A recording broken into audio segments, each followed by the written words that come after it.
તો નમસ્કાર ખેડૂત મિત્રો. તો આજે આપણે દાડમના બગીચામાં આવ્યા છીએ અને મિની ટ્રેક્ટરમાં કાંઈક હાઈટના પાર્યું થાય સીધો લીટો મહેન્દ્ર એવો છે અને મિની ટ્રેક્ટરથી તમે જોઈ શકો કંઈક આવી પાર્યું થાય.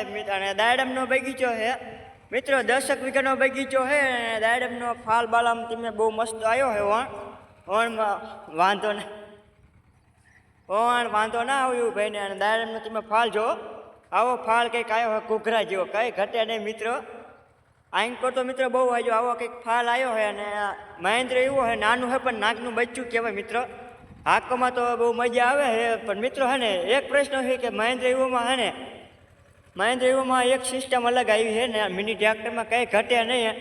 અને હાંકોમાં મિત્રો બહુ મજા આવે. મિત્રો સીધો લીટો થાય છે, કંઈ ઘટે નહીં. સીધા લીટામાં મહેન્દ્ર એવો હાલે છે અને હાંકોમાં બહુ મજા આવે છે.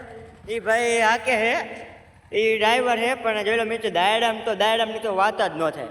દાયડામ તો ગોદાવરીમાં જ થાય ને. તો અને પડખે આપણે નેર આવી છે.